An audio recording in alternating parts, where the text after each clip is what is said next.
Richard Nixon, pardoned in 1974. Facebook, Twitter, Pinterest. President Richard Nixon was pardoned by his successor, Gerald Ford, after the Watergate scandal. Photograph, Mondadori via Getty Images. In the wake of the Watergate scandal, Nixon became the only U.S. president in history to resign. His successor, Gerald Ford, had barely been in office for a month when he decided to pardon Nixon to avoid a protracted legal process.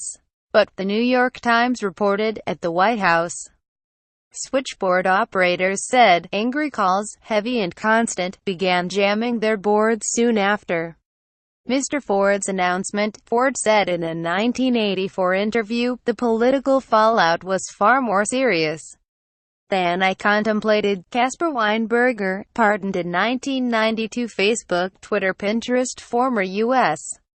Secretary of Defense Caspar Weinberger in 2001. Photograph, Ed Ray, AP. The former defense secretary was the most senior member of Ronald Reagan's cabinet indicted for perjury and obstruction of justice during the Iran-Contra affair.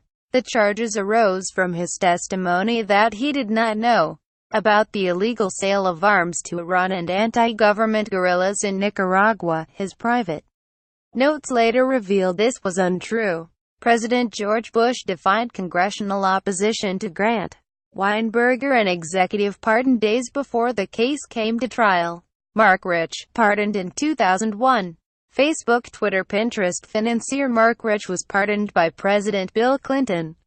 Photograph, AP. The commodities trader fled to Switzerland in 1983, accused of evading $48 million in taxes and illegally trading with Iran in oil. But Rich, whose ex-wife was a prominent fundraiser for the Democrats, was pardoned by Bill Clinton on his last day as U.S. president in what a New York Times editorial called a shocking abuse of presidential power and a reminder of why George W. Bush's vow to restore integrity to the Oval Office resonates with millions of Americans.